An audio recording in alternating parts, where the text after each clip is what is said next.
if what we call public opinion was just a manufactured narrative that makes it easier to convince people that if their views are different, then there's something wrong with that, or there's something wrong with them. Spending is a tax. As soon as the government spends money, eventually it's a tax. Sometimes we put a direct tax on the people, sometimes we borrow the money, and sometimes we print the money. Freedom and the dignity of the individual have been more available and assured here than in any other place on earth. The Patrick Riggins Show. And now your host, Patrick Riggins. Hey, welcome to the first show of the year. The first jaunt into Logic and Reason of 2014. Even though the year has changed, though, we have not. We are still the one place on the radio dial where freedom and liberty are fought for, where natural human rights reign supreme, where the individual is much more important than any government. This is the Patrick Riggins Show, one of the fastest growing radio shows on the planet. And you can hear us every week on the Libertarian Lighthouse Radio Network and being broadcast over the airwaves from our home station in Knoxville, Tennessee on News Talk 98.7 WOKI. It's been a busy week with a lot to get into.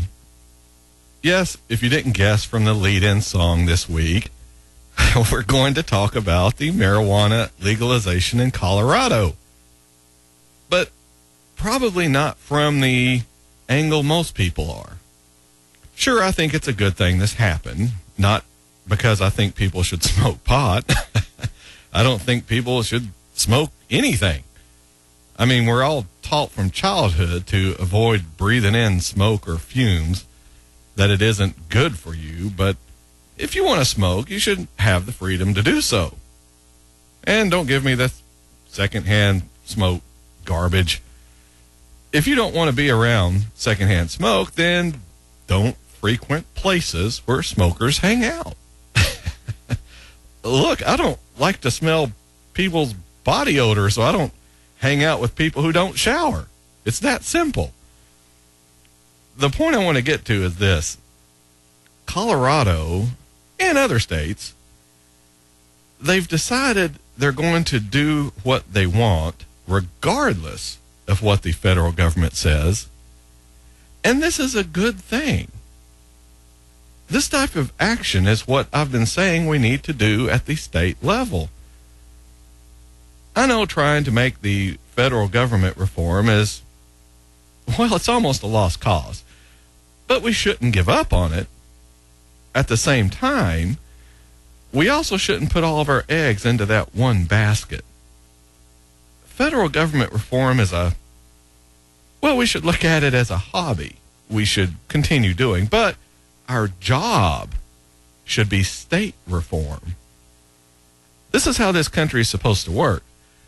The states were supposed to have more power than the federal government. And the people were supposed to have the most power of all. But today, we have those roles almost exactly reversed. We have the federal government in charge, with the states bringing up a distant second at best, and the people coming in way back in the back, the very last ones. Legalization, it's really a demonstration of the power a state has to exercise its rights. Now, all states have this power, but for some reason, they're scared to use it. Just as the people of this country, the citizens here in this nation, we have more power than the government, but we also seem to be scared to use it. So where can all this lead? The answer is anywhere we want to. Through state action like this, we can effectively start reforming the federal government as well. I have a story here from last week that I didn't get to, but it fits in nicely this week with this legalization one. It's about the state of Michigan nullifying Section 1021 of the National Defense Authorization Act of 2012.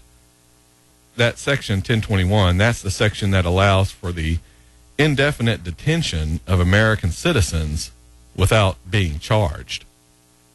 And yes, you're still in America.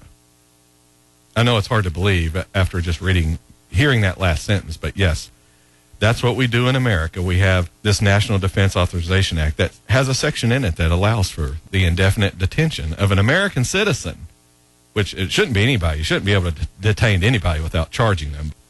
Anyway, it ran on quite a few websites, but I'm going to use the story from the 10th Amendment Center because we do a lot with them. With a few pen strokes, Michigan Governor Rick Snyder took the first step in getting the Great Lakes state out of the indefinite detention business. On Thursday, Snyder signed a bill prohibiting any state agency in Michigan, and this is last Thursday, prohibiting any state agency in Michigan from cooperating with the U.S. military if it attempts to indefinitely detain a U.S. citizen without due process. Now, the bill is SB 094, and it bars any state agency, employee, agency of a political subdivision of the state, and members of the Michigan National Guard from aiding, quote, an agency of the armed forces of the United States in any investigation, prosecution, or detention of any person pursuant to Section 1021 of the National Defense Authorization Act for fiscal year 2012. If such aid would place that state agency, political subdivision, employee, or member of the Michigan National Guard in violation of the United States Constitution, the state constitution, that'd be Michigan State Constitution, of 1963, or any law of this state. The good thing is this bill passed unanimously the Senate 37-0 back last March and gained House approval 109-0 earlier in December. Michigan now joins Virginia, California, and Alaska with these types of bills. One of the key sponsors of the bills, Michigan State Senator Rick Jones, said the new law fits well into Michigan's tradition of protecting due process. Quote, historically, Michigan first asserted 10th Amendment rights in 1855 when we passed a law to block the Fugitive Slave Act. I thought of this great history as I pushed the bill to nullify the NDAA. No U.S. citizen should have to fear being thrown into jail or prison without charges. I got support from both sides of the political spectrum. With the governor's signature, Michigan states no local police, state police, sheriff, or Michigan National Guard will assist the feds with holding a U.S. citizen. 10th Amendment Center National Communications Director Mike Mahari called the bill a great first step, but noted more work remains in Michigan to fully nullify indefinite detention. His quote is, "This is a great step forward in protecting the basic due process rights of people in Michigan and gives activists there something to build on. Moving forward, I would love to see the Michigan legislature expand the policy in two ways. First, I would like to see it include protection for all people, not just U.S. citizens. After all, every person has a right to basic due process, no matter who they are or where they are from. Second, I would like to see a bill expanding the ban on cooperation to any future federal law or regulation that purports to allow indefinite detention. No federal act can justify kidnapping. None." As I just said, this is how we're going to take back our right at the state level. If you haven't figured it out by now, Congress and the federal government as a whole, they're not interested in rolling back intrusions into our daily lives. It just isn't going to happen. They aren't going to roll back their spending. They aren't going to roll back their constitutional violations. It doesn't matter who we put into Congress. Unless we get a majority of libertarian-minded representatives, I don't see people having the courage and discipline to rein in that spending party in Washington. But working at the state level, we can start nullifying these federal laws and regulations. We can tell the federal government to take a hike. We aren't going to comply. We aren't going to help you. And what I'd like to see, in addition to all that, if you come into our state trying to enforce this crap, not only are we not going to cooperate, we're going to arrest and charge you. We're coming up on the first break of the show of the new year. Unfortunately, that's one thing that never changes, the need to pay for the radio show. But have no fear. We'll return in a couple of minutes with even more of the Patrick Riggin Show here on the Libertarian Lighthouse Radio Network.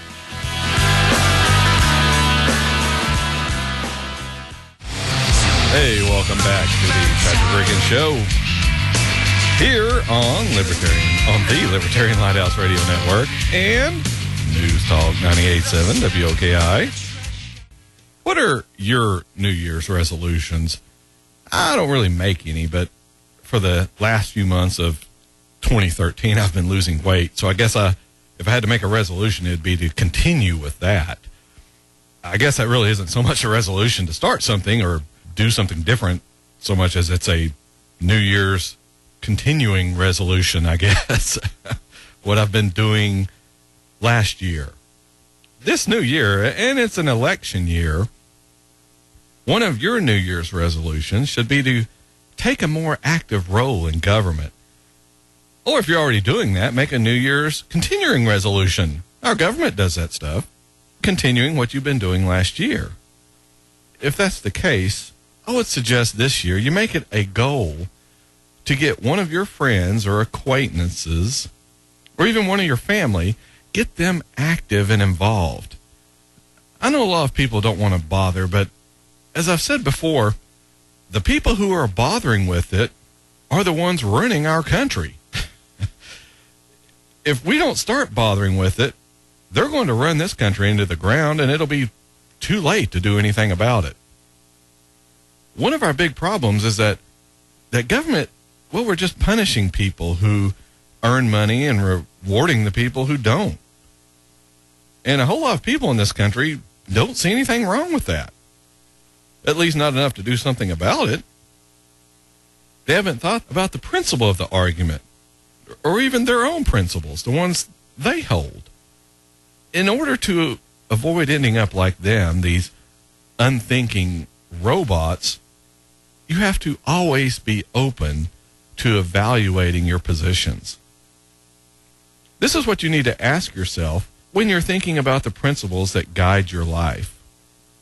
You do that, don't you? You don't just take whatever is being said on TV or radio and decide, oh yeah, I believe that too. Not even what's said on this show.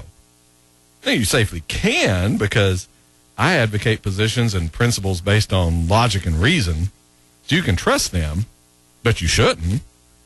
You should always test everything you're hearing and ensure it makes sense. Sometimes you have to be brutally honest with yourself. You have to admit you're wrong about some things. Now, if you're a mature person, it's not such a big problem. Mature and well-adjusted people, well, we can take criticism of our positions and test to see if those ideas are valid. Immature and maladjusted people, which is most liberals, a whole lot of conservatives, and in general, probably 50% of Americans, they aren't so eager to listen to the other side. They don't want to consider another argument which might be based on logic and reason. They want to side with whichever side appeals to them emotionally, because that's what makes them feel good. Now, I can tell you, I didn't always see things from a libertarian, and that's libertarian with a small L, as in the philosophy of living, not the big L as in the Libertarian Party. I didn't always see things from that perspective, but I didn't think I was wrong. I didn't feel like something was out of sync. I thought I was 100% correct. I was a good conservative Republican.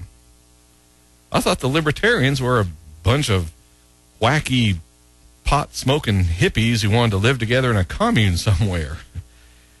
It was only when I started opening my mind up by reading and considering the logical arguments being made, that's when I started to realize that I was wrong. Heck, I'm still battling pro-government control demons. Every time I see those dang people standing on the interstate ramps with their signs out begging for money, it drives me crazy. And I have to remind myself, it's a freedom of speech issue. No one's being hurt by them standing there. No one is having their rights infringed upon. In fact, if I push to get them kicked off, I'm the one infringing on their rights. I'm the bad guy in that scenario. If people want to give them some of their hard-earned or easy-earned money, that's those people's business. It's not mine.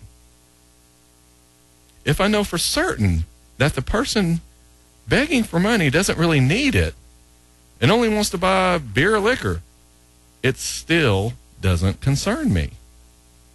It's a voluntary transaction between the person asking for the money and the person giving them the money. The sad part is there's a whole lot worse going on with government aid, both domestic and foreign. Our government gives away so much of our money to other people that what this person's doing on the interstate ramp, that's small potatoes. Plus, as I just said, it's a voluntary transaction. Unlike government taking your money, you're free to sit there and ignore the person holding the sign. If that was the government, it would be a tax collection checkpoint. You would be stopped and not given an option to give money or not. You'd be forced to hand over whatever the government decided you owe. No questions asked.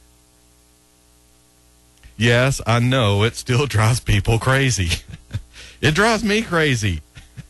But fighting back those tendencies towards restricting another person's freedom is what gets us farther down the road to winning back more of ours. If the government can restrict you from standing on the interstate ramp asking for money, then it can restrict you standing there saying, vote for so-and-so for an elected office. Or it can restrict you holding a sign that says you disagree with the government. Or a sign that says, hey, I'm sorry you're having a bad day, try to have a better one.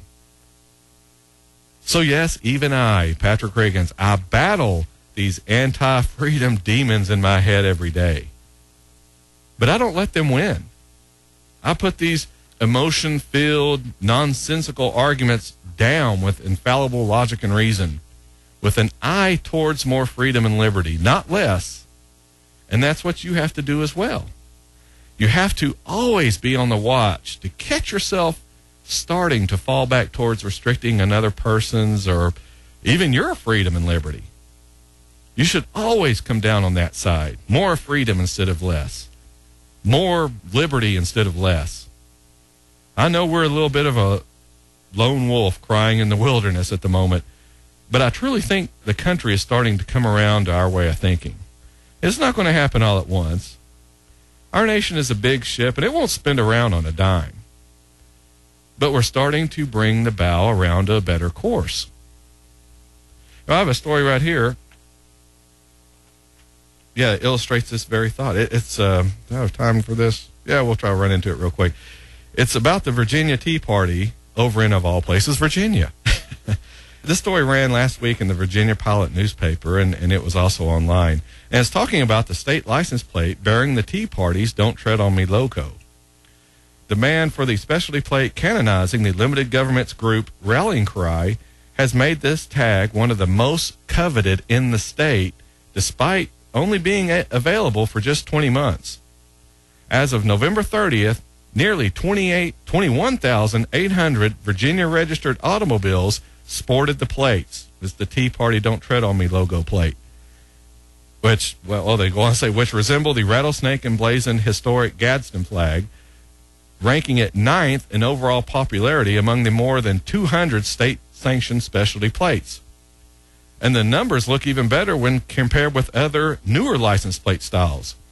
Among specialty plates improved in the last 5 years, Don't Tread on Me, that plate lags behind only the In God We Trust national motto plate, and that's on 23,500 cars. Both were legislatively approved in 2011 and went into circulation last year. Virginia is one of at least 6 states that have sanctioned Don't Tread on Me plates. Others include Arizona, Missouri, Oklahoma, South Carolina, and Texas. David Dyer, he's a past chairman of the Hampton Roads Tea Party Norfolk chapter, said the message they bear resonates beyond the Tea Party core. It's a symbol of frustration, a symbol of disgust with the government. And he has 2 plates on his personal vehicle. This could be another one of your New Year's resolutions to add to getting yourself and others more active in our government. If your state doesn't have a liberty-minded license plate, push to get one issued. Even go through your state Tea Party and get one for them if there's not one available. A lot of those guys and gals are some of the most libertarian-minded people you'll meet. Even more, though, so than some libertarians I've talked to. That's why, we're already up on the half hour break of the show this week. Stay with us through this break, and we'll talk more about breaking these restricting ties to all things government and getting back on our road to, personal freedom and liberty. All of that when we turn to the Patrick Riggins Show and the Libertarian Lighthouse Radio Network.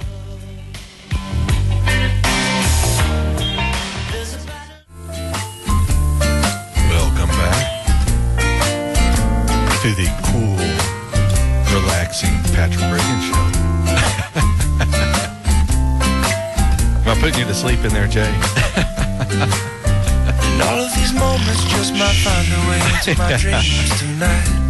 But I know that they'll be gone when the morning. We're back for the second half hour of the Patrick Riggins Show. We're heard each week here on the Libertarian Lighthouse Radio Network, which, by the way, is expanding to include more local broadcast affiliates. So if you're not listening to us over a local radio station in your area, you might soon be. If you're unsure about whether your local station is smart enough to put us on, give them a call and tell them you want to hear our show on their station. It really benefits everybody. You hear it locally.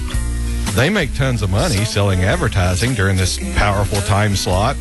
And our show tacks on another market under our list of enlightening more people to this embarrassingly rare, especially in our country, this embarrassingly rare message of the true original American values of freedom and liberty. Here locally, you're hearing us on, or being broadcast on, News Talk 98.7 WOKI. Starting off this half hour of the show, and a lot of you probably watched this last night or have seen it on the news today. Last night on Fox News, Rand Paul officially announced his class action lawsuit against the NSA for violating the Constitution by collecting all the cell phone data of American citizens. And I wanted to play the audio for that just because Rand Paul, he's the son of Ron Paul, and he's trying to walk in his father's footsteps. He's not quite getting it there, but he's working on it. Here's the audio from that. The question here is whether or not constitutionally you can have a single warrant applied to millions of people. So we thought what better way to illustrate the point than having hundreds of thousands of Americans sign up for a class action suit. So about 6 months ago, we began this call. We now have several 100,000 people who want to be part of this suit to say to the government and to the NSA, no, you can't have our records without our permission or without a warrant specific to an individual. So it's kind of an unusual class action suit in the sense that we think everybody in America who has a cell phone would be eligible for this class action suit. And if any of your viewers have a cell phone, they just have to go to my Facebook tonight and they can sign up to be part of the lawsuit. We want to overwhelm the government, and we want to show publicly that hundreds of thousands of people we object to the government looking at our records without our permission. So he's announced he's filing this lawsuit, and the host, which is Eric Bolling, asked him this question during his interview.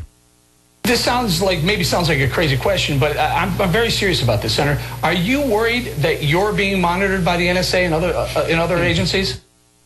Do you get where he's going with that question? He's trying to make Rand Paul sound kooky and paranoid for filing this lawsuit. See, he thinks all these people are monitoring him. He's one of those tinfoil hat wearing loony birds. And don't give me this, oh, Patrick, you're just being overly sensitive. Am I? Here's a clip from back last summer where this same interviewer, Eric Bolling, was talking with Rand Paul about cameras in public places. Here is his question to the senator about those.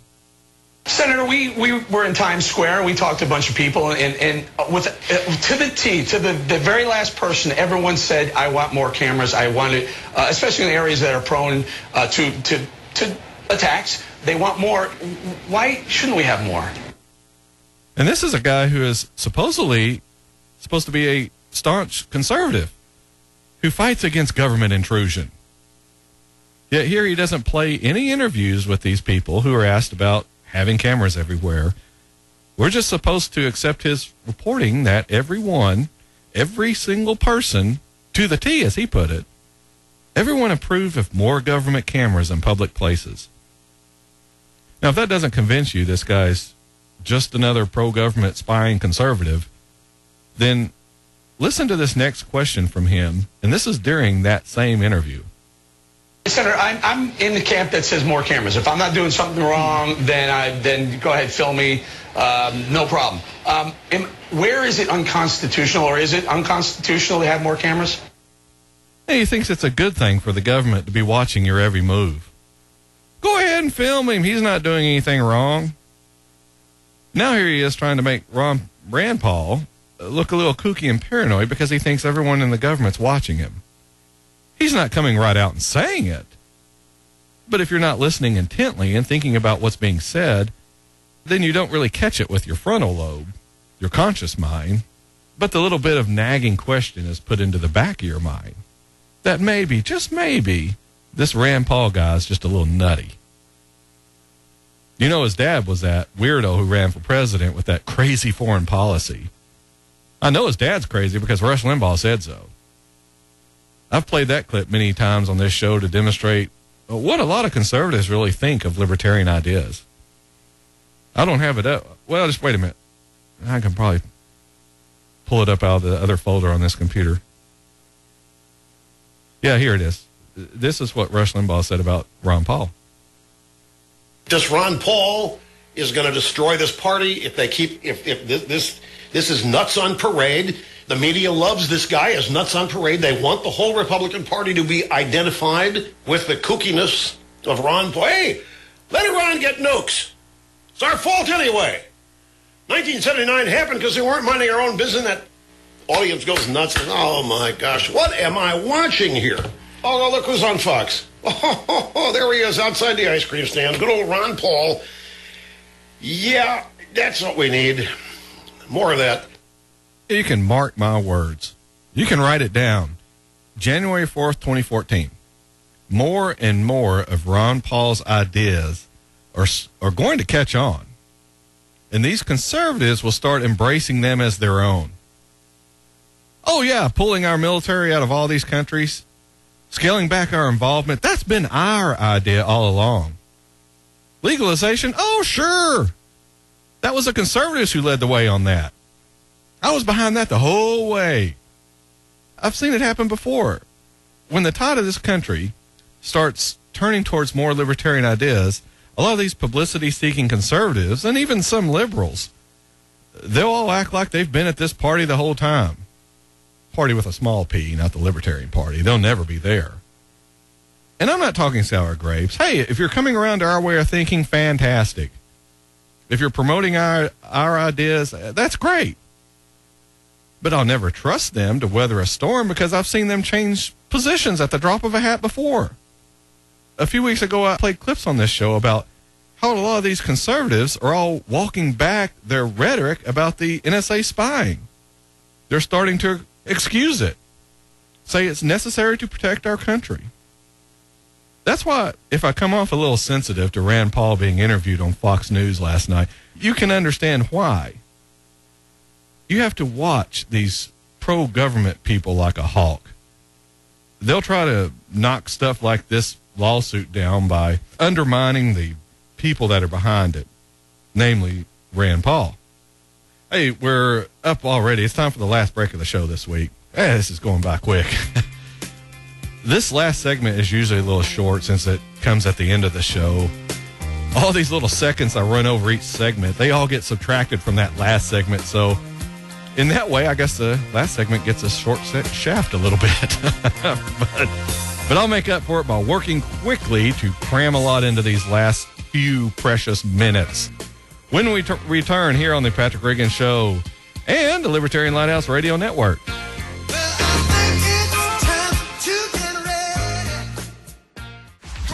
Yeah, reaching back for that song.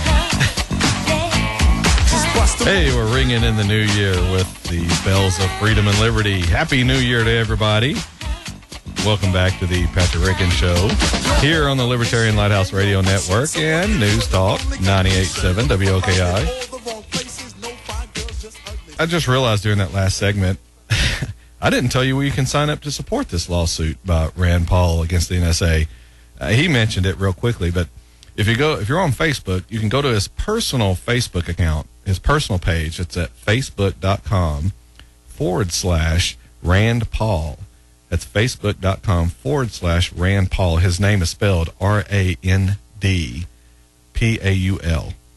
And just like our show's Facebook account, you don't have to be a member of Facebook to see the page. Just type in that website, facebook.com/Rand Paul. They have a website for this too. It's Rand, RAND-2016. Rand 2016.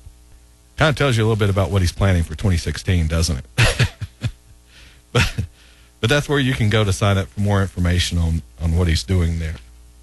If you listen to this show much, you know we're following the plight of Edward Snowden pretty closely, and mainly because he exposed what we had suspected for a very long time. The NSA has been spying on us, and it's still going on right now. The NSA is spying on us while I'm talking, while you're sitting there listening. That's another reason I implore you, make this new year, make 2014, make this the year you get active in managing your government, your employees. They're running amok.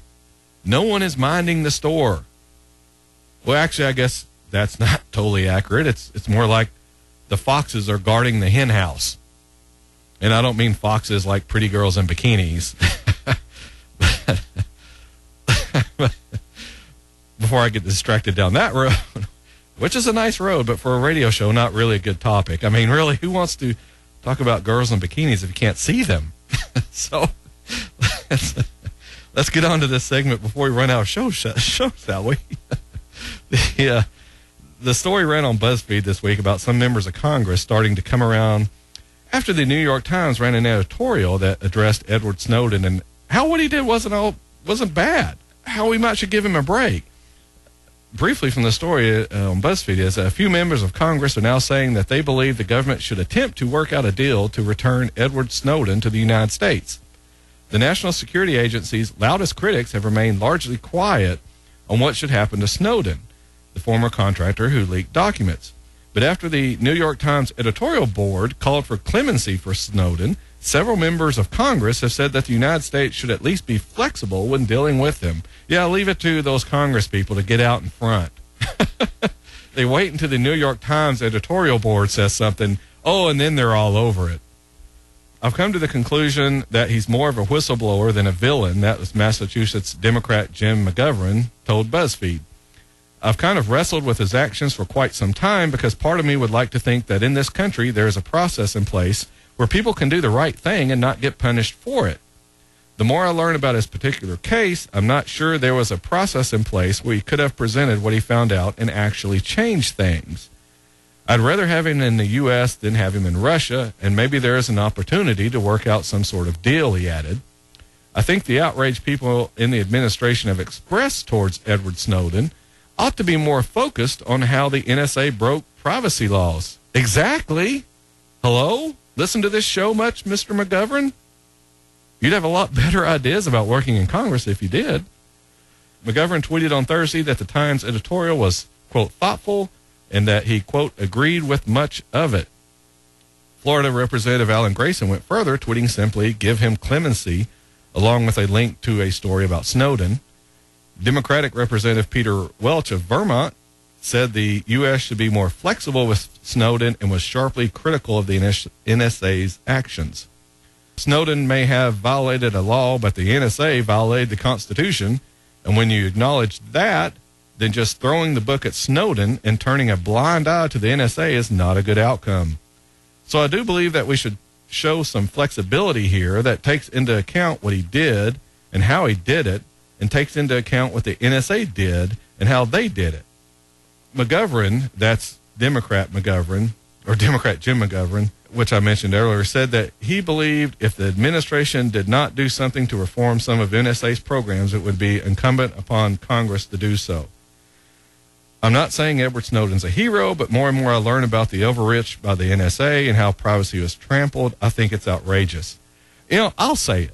Edward Snowden is a hero.